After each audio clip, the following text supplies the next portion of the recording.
You're listening to Later with Mo Kelly on demand from KFI AM 640. And the Olympics are upon us in Paris. And, you know, NBC has the broadcast rights to it. But when I say NBC, that includes USA Network. It includes Peacock. It includes CNBC, the Golf Channel. All of these networks will be showing live action and Olympic programming. Peacock will serve as the U.S. streaming home, and the NBC Entertainment Group, all those outlets, will stream every sport, including all 329 medal events. I can say nothing pissed me off more than wanting to be able to see certain sports and not being able to because there wasn't enough broadcast or streaming landscape to show all the events. And if it wasn't on the broadcast schedule, then you were just asked out and you didn't get to see any of them. Now, because of technology, not that I ever want to watch the Golf Channel, at least I have the option to watch all these inane events. And there are some I do want to see as part of the Olympic coverage. And there are a lot of sports, or I should say events, I didn't even know that they were official Olympic sports. Did you know that surfing is now an Olympic sport? I didn't know that.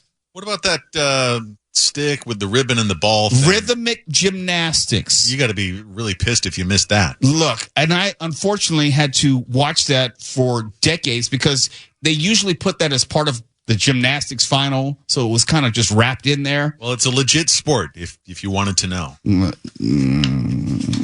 Is there really oceans in Paris for them to surf? Well, France is on the coast. No, I'm just saying, like, are they known for, like, waves and surfing, though? No, that's not their sport, but I mean, it's the Olympics, so they have to have all the sports. I mean, I don't know how good they are at archery, but it's part of the Olympic sports. If you host the Olympics, you have to have all the sports. I guess. I mean, they even have handball. I don't know how good they are at handball. I just think of prison and handball. That's just me. Don't ask me why. Did you know that 3-on-3 basketball is now an Olympic sport? Like Ice Cube's Big 3-on-3? Yeah. Just like that. Basketball 3-on-3. That's weird. Yeah. And we know breakdancing. And I am looking through this list of televised sports. It is literally, not figuratively, literally 75 pages long. The more new events they add to the Olympics, the more it reminds me of the old Sturgis Biker Olympics with all the random stuff. Just let me know when track and field starts. That's when I really start tuning in. Yes, I'll watch the basketball. Yes, I'll watch swimming and water polo. Some of those events I just love to tune into. But table tennis, handball. Those are athletes, just like golfers. No, they are athletes. I'm just saying, maybe it's just me. I think of Olympic sport on a much higher level. When I think of Athens and Greece and the original Olympic Games, I don't think badminton. Are you angry that you've aged out of the breakdancing? No. I'm actually angry that I came along at the wrong time as far as Olympic sports. If I were maybe 10 years old now, I would make sure my parents started preparing me for an Olympic career in table tennis or something like that. You know, I would have a chance to backdoor my way into a gold medal in something. Handball, yep. Now, I like boxing and TKD, yes, Taekwondo. To me, the taekwondo, and I never can Olympic find that. Taekwondo is good. That's why we have the schedule, though. It's literally on here somewhere, maybe on page 65. And that's what makes it so difficult because of the time difference. So it could be on at 3 a.m. Yeah, you're gonna get right, and you'll probably have to get the replay. Yeah, I didn't know that sport climbing, like rock climbing. Climbing, that's a new one. That they do at the gym. Yeah. That one is probably the most interesting because unless it's just based on speed, how do they judge? It's based on speed. There's different routes and how you get up there. Yeah, it is almost like speed climbing. What about rock, paper, scissors? You got that? Nope, not yet. There's always 2028 in LA. There's artistic swimming, which is not the same thing as synchronized swimming. Artistic swimming? Is that like that Saturday Night Live sketch with Martin Short? It is an Olympic sport. Artistic swimming. I don't know if they get in the pool with paint and brushes. I don't know. No, the Martin Short does. Yeah. Oh, my God, I forgot about Artistic swimming. as opposed to regular swimming. Artistic swimming and rhythmic gymnastics. There is something wrong. Look, my parents, I'm mad at them. They should have prepared me to get a gold medal in something. Listen, we're all mad at your parents. I am. I'm still angry at them. I love it. Weightlifting, yes, I'll be watching that definitely. Track and field, definitely. Yeah. Volleyball, yes, men's and women's. Wrestling, absolutely. But some of this other stuff, golf seems like it's going to take a long time. Golf is a game. Yeah. It's not a sport. I know you have to walk the course, but it's not a sport. Okay? It's you against you. Listen, those are some finely tuned athletes. I don't know what you're talking about. Have you seen these golfers? Put it this way. If you can do it when you're 80 years old, it's not a sport. Is that fair? Disrespect. Fair enough. That really that cut. That's so nasty. Okay. Am I wrong though? If you can do it when you're 80, it's not a sport. Okay. Can you play table tennis when you're 80? What direction do you want to take this, honestly? They have bowling though. Can you bowl when you're 80? Yes. It's not a sport. Have you been to the bowling alley and see the old geezers bowling? Yes, you can. Geezers. Wow. I bowl. That is some ageism right there. But you're not 80. If you can do it when you're 80, it's not a sport. It's an activity. It's like arts and crafts. What about darts? Is that in there? You got darts in the Olympics? Oh, that's a good question. Is darts an Olympic sport? I think it is. I think it is. Olympic darts. Now, there's a medal that's worth something. Well, billiards, but yeah. Or, yeah, I think it is. It's not as of yet, but there is a movement afoot. There you go. Yeah, let's get on the ball and pop the ball. Yeah, there are people trying to make it an Olympic sport. That's what I'm saying. I was born at the wrong time. They should be stopped. I was born at the wrong time. I had a chance to be a gold medalist in something. The dart people and the hobby horse people must be stopped. Real quickly before we go to break, canoeing? Yep. I know kayaking, but no, that's what I'm saying. Oh. I know of canoeing. I'm kayaking, but I didn't know of canoeing. Yeah, and canoeing is on almost every day. It's literally on every day. Why? And you look at every day, and how many countries have a canoeing team? There is men's and women's, men and women's, cross like mixed doubles tennis. Yeah. Well, what could be more thrilling to watch than Olympic canoeing? Honestly. Just give me back my old cycling. Just leave it at that. But there is someone who agrees with me how the Olympics need to update its presentation, and that's Snoop Dogg. When we come back, we're going to wade into not only how Snoop Dogg is going to be one of the official commentators at the Olympics. Did you know he'll be carrying the Olympic torch a portion of the way? Oh, yeah. You're listening to Later with Mo Kelly on demand from KFI AM 640. Part of the problem that award shows have today is they don't evolve. They sound today, they look today, they seem today as they did 30 years ago. Literally 30 years ago. There's really not much different to them. It's kind of the same formula again and again and again. And the Olympics were in that same rut. Now they may update it with a little bit of social media here and there, but the general package, the general presentation, it's not all that different. And I was waiting for someone to actually take a risk with these award shows. They won't do it. The Olympics, they're trying something different. At least the American broadcasters, NBC has the rights. And I told you about how it was going to be shown across all of their umbrella networks under their umbrella. They're also adding Snoop Dogg to the actual main broadcast team alongside Mike Tirico and others. We talked about this earlier. But Snoop Dogg is going to have an even larger imprint and footprint than originally imagined. Did you know that Snoop Dogg will be carrying the Olympic torch through Paris ahead of the opening ceremony? Yes, rapper and actor Snoop Dogg will be one of the final torchbearers of the Olympic flame in Paris. I have dealt with Snoop Dogg over the years just at arm's length, not worked with him, but worked around him. He had a record imprint deal, label deal at Warner Brothers for a while, so you'd see him. I am amazed at how he has reinvented himself post his rap career and turned himself into a worldwide personality and celebrity. And I mentioned how I dealt with him. If you know anything about him, he hasn't changed all that much. He's just softened around the edges. He's pretty much the same dude. Pretty much. Yeah, he is. I can think of no one more appropriate to be carrying a torch like that in the Olympics. This is magnificent. And he doesn't take himself that seriously.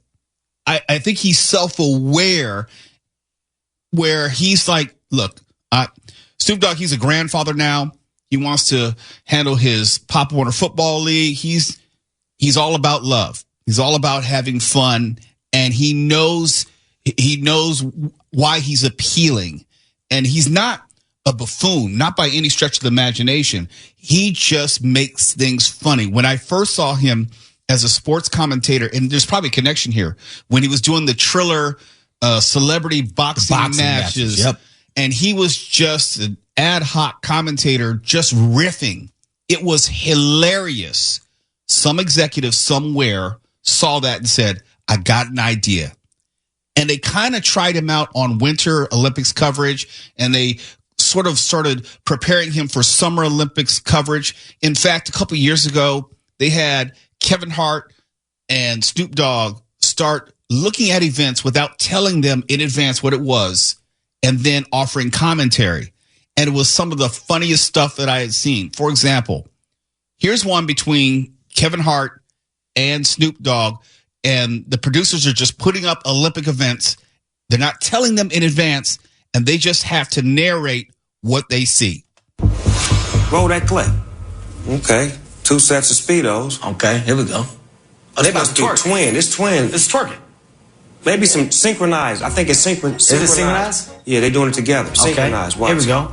Togetherness. All right. You ready? Okay, Together. yeah, let's do it. 1, 2, 3. You hit it. Ooh, underwater, we talk right here. Good job. And Choking the shit out of him. By the way, Let him go. that was too close. They need to relax. Okay, that's enough. Yeah, all right, man. We don't hug like that, homie. All right, We gotta man. turn sideways. That's enough, man. That was synchronized diving. Okay. From the top of it, I didn't know what it was, though. I'll be honest with you. I knew it was synchronized diving just because they had the same draws on them. I thought it was pop locking. Okay, all right, that was an easy one. Come on, let's do another one. Horses. I like this. This is equestrian. This is They call prancing. this- They call this equestrian. By the way, look at that horse. Did you? Oh, the horse crip walking, cuz. You see that? On the set. That's gangsters of up. Hey! Oh, cuz. Oh, look at this, cuz. Oh, come on, man. This horse is off the chain. I gotta get this motherfucker in the video, cuz. Oh, my God. Snoop said I gotta put the horse in the video. Was off the chain. I need that. Horse crip walking is officially in the Olympics. Man, you see that? By the way, how do the horses get to Tokyo? What airline was it? Emirates. They fly That's the horses. expensive. They fly the horses on Emirates? And the athletes on Southwest? Can you please have these guys do golf next? No, but that's the whole point. They're going to have Snoop Dogg just freestyling the Olympics. Yeah. And I'm here for it. Let him do everything. All of Yes. I'm here for all He's of one of their official correspondents. They're going to do produce pieces with him. He's going to do man on the street. He's doing all of it. I am not hating on this in any way. Why not? Because the Olympic coverage can be so drab and boring. And if you're NBC and you paid all these billions of dollars for the rights, get some younger people to tune in. I know Snoop Dogg is not young, but he still speaks to a younger demographic. And I know people who would tune in just for Snoop. Absolutely, but I think that just for comedy's sake, you gotta team him up with an uptight straight man, because Kevin Hart's another funny guy. You want somebody like a Margaret Dumont who's like, well, I never. Well, you know what? That's part of the reason why the whole thing with Martha Stewart was such a hit. Yeah, it's disappointing she's so cool, actually. I wish she were a little bit more uptight, because that would be funnier. Well, see, that's the thing. And also in comedy, you can't have two funny guys. You have to have someone playing it straight. I think I just said that. No, but Yes? I was re-emphasizing your point. That's all. So you're the straight man here? You're definitely not funny. So, no, never. Anyhow, I'm looking forward to that portion of the Olympics. In fact, I will seek out his commentary. And since he's going to be carrying the torch, I know this kid from Long Beach never had any idea life would take him in this direction. No. That's what I was thinking too. Like to think of his album with Dr. Dre, Chronic. in the 90s, yeah, and fast forward to now, like I'm shocked for him. So I can't imagine his own brain. Like, what is he thinking? You know, Chronic was 93, I believe. Yeah. So we're talking a good 31 years where he's used rap as a tool, a means to an end to get to another place. And he has made the most of it. He is now just a worldwide personality. I don't know if people actually remember his music career. They may remember a song here or there, but they may not remember his career. Yeah. He's got new music out now. Yeah, I know, but I know. like, Yeah, that's so does Will Smith. Does anyone remember him as a rapper, though? I see what you're saying because my mom used to watch, was it NCIS Los Angeles? That's one with L Cool J. Yes. Yep. And she thought she was imparting wisdom on me. And she was like, did you know he used to be a rapper? I said, yeah. Same with Ice-T. People watch Law and Order SVU and they think like, wow, this Ice-T guy, he's a really good actor. What did he do before acting? While I was at the Roots picnic show, I actually heard the people sitting next to me, one person explaining to the other because they saw Queen Latifah come out on stage and they were like, isn't that the lady from The Equalizer? And I'm like, I fell out laughing. Like, oh my God, what is happening here? Look, and she had a long film career before even The Equalizer. So, But congratulations to Snoop Dogg, and I can't wait to tune in to see him narrate and commentate and offer his 2 cents on everything that's happening in Paris and beyond. You're listening to Later with Mo Kelly on demand from KFI AM 640. Did you know that sharks off the coast of Brazil have been found to have a concentration of cocaine up to 100 times higher than previously recorded in other marine animals? KFI AM 640 is Later with Mo Kelly, live everywhere in the iHeartRadio app. First, I didn't know that there was any concentration of cocaine in marine animals. First and foremost, let's start there.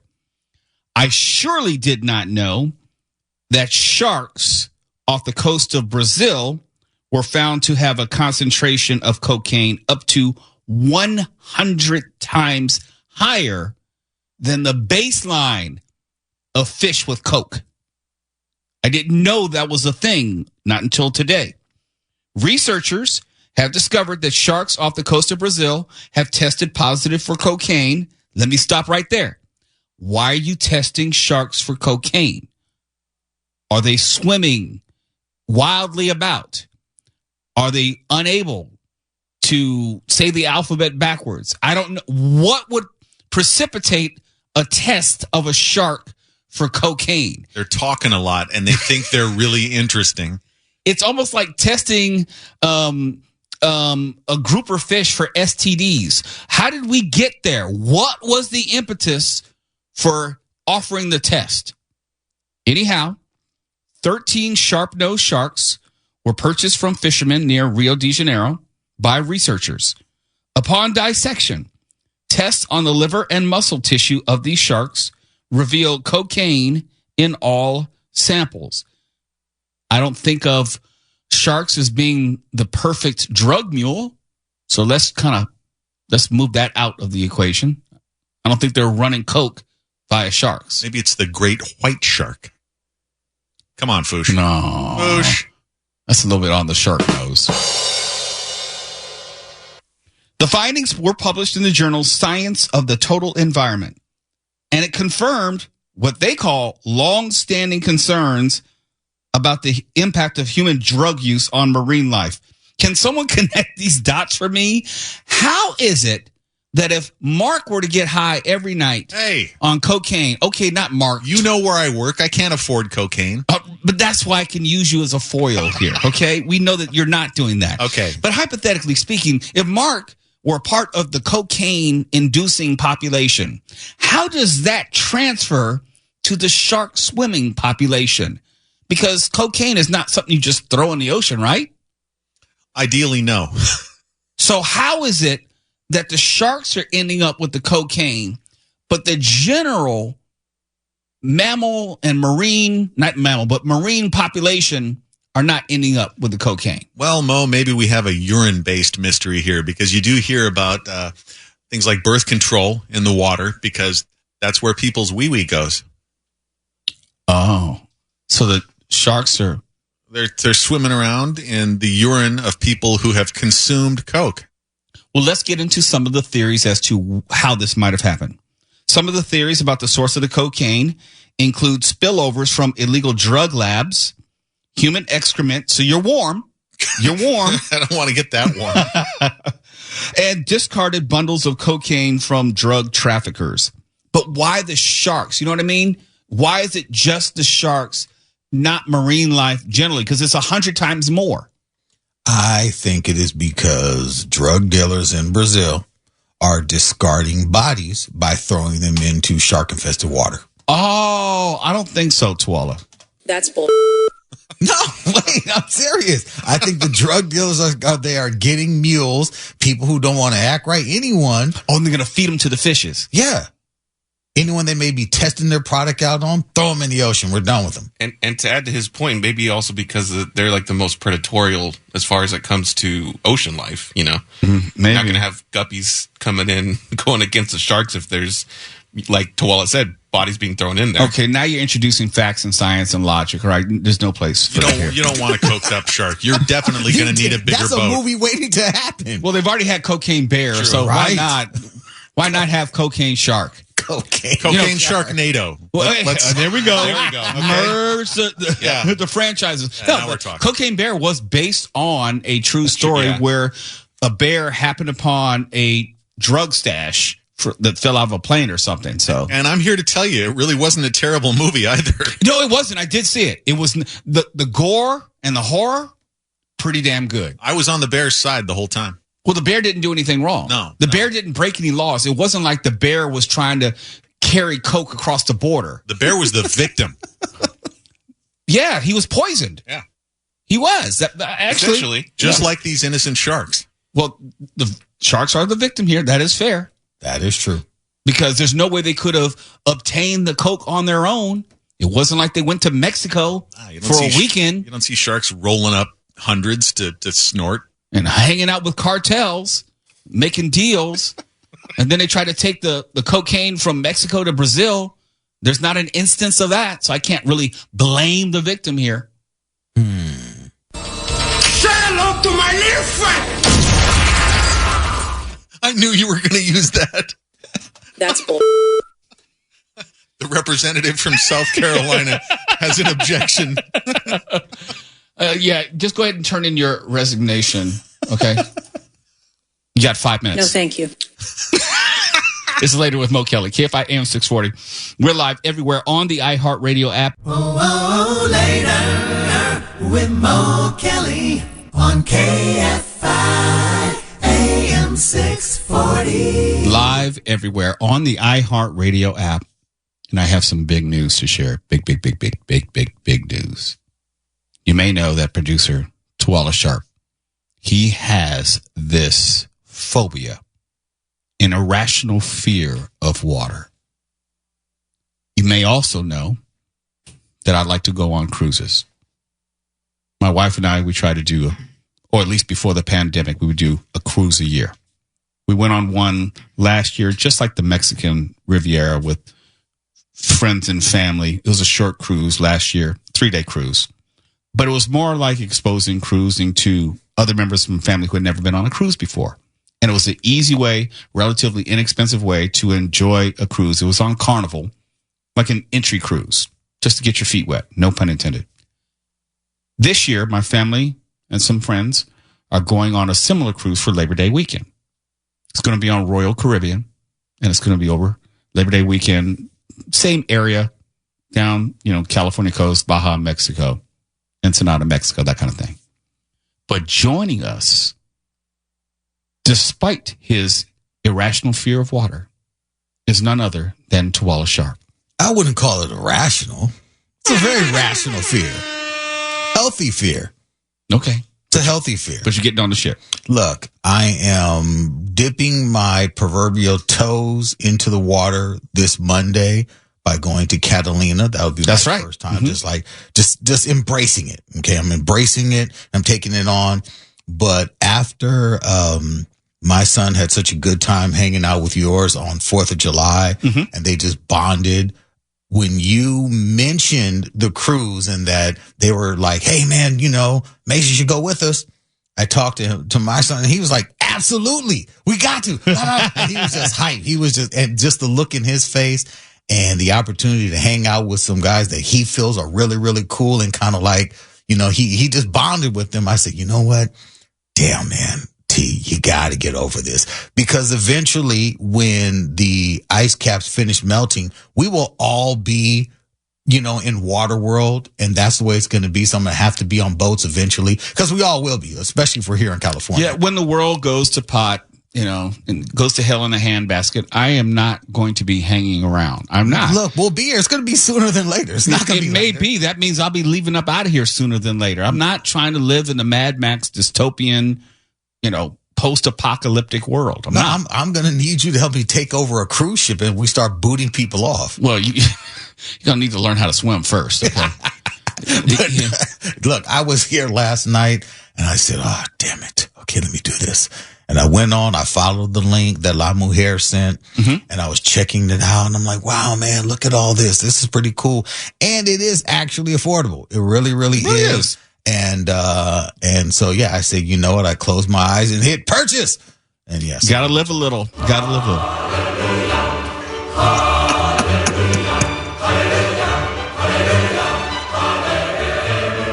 Now, if we can get you down to a bee farm, then we're really, really doing things. Well, if we could just go down there and just you taste some honey and just let them just be there with you. They don't got to. I'm not asking you to touch them. I'm not asking you to pull any. Do I have to get in the beekeeper suit? I would get into a beekeeper suit. I'm not afraid of bees, and I would still get into them. You would. I don't want to get stung. Take some of the sport out of it, right? Though, doesn't it? No, I don't want to get stung, but I think we should at least go down there. That's like me saying you need to get on one of those tender boats, cruise ships. When they go into certain ports, they're too big. And it's too many rocks. They can't get actually into the boat to the port. So they have cruisers get on these small tender boats, which look like the military boats where they're, you know, the military police were out in the water and is bouncing up and down. A dinghy? No. Is it a dinghy? Yeah, it's like a dinghy. No. They call it tenders. Yeah. Oh, is that part of this trip? No, not this trip. But I'm saying depends on where you go around the world. Like when we were in Europe, some of the ports, I think it was Mallorca in Spain, we had to get on the tender and you had like to get on a smaller boat to get to the port. No, the only tender I will ever get on is the app. I'm not getting on some tender to go and bounce on the waves. No, if I can't walk to the coast or to the shore on a gangplank or something. Yeah. I'm not doing it. Well, you don't have to worry about that for this cruise. You know, it's in fact, when you go to Catalina, you will feel the water 100 times more than you will on a cruise ship. That's what I'm told. So that is a good stepping stone, because not that you'll have any issue on the trip to Catalina, but that ought to tell you that you're not going to feel any of that. Look, I plan on being in the inside of the boat. I don't need to stand and do a Titanic and feel the. You don't want to go up to the rail? Face. Hell no. How about like you can go to the top of the ship and where you're not near the railing, but you can see out and watch all the people below? Those ships aren't short. Those ships, I don't even like, heights that much. Okay. Me and heights, we're okay. I'm not afraid, but I'm not that person who's like, let me go up to, no. You're I don't go up to skyscrapers. Okay, well, all right. There are plenty of things. There's probably a casino on ship. There's the shopping mall in the center. There's food everywhere. I know there's like comedy clubs, all that performances. Yep. It's like Vegas on the water. On the water, yeah. What are cruise ship comedians like? Those have to be painful. Some of them are decent. It's very hit and miss. It's a great question. Some of them are working comedians, and you can tell this is just another gig for them. And some of them are like, really, really struggling in their career, and this is the biggest gig they've ever had. You finally said something that almost makes me want to go on. No, I'm serious. Some of the ship entertainment, you could tell, oh, this person is punching down. This is just an extra job for them. Because you have adult comedy on the ships. They're letting it rip. And there's some where it's like, that dude was not funny at all. How did he get a job? Oh, I like that. When I go to Vegas, I like to go to kind of the off places and see the people who are either on their way up or really fast on their way down. No, but there's a lot of entertainment. There are things to do. There's, I'll say, light entertainment. You have the karaoke and trivia. You have the nightclub on the ship where you can go dancing. The best time my wife and I had, we had a silent nightclub. We put on the headphones and, you just hear the music in your headset and everyone's dancing around, but it's not making any noise. That's creepy. No, Mark, you know what? It is. It's cool. Come February, I believe it's February 5th, they're doing a Comic-Con cruise. How's that going to smell? Let's cut straight to the chase here. Nasty. Yeah. Very, muy nasty. Will the cruise ship be providing the deodorant and the personal hygiene? I hope. For God's sake, I hope. I don't think they would do that. You're full of No, I don't think so. KFI AM 640 live everywhere on the iHeartRadio app. There's a lot of misinformation out there, and none of it is allowed here. KFI. And KOST HD2. Los Angeles, Orange County. Live everywhere.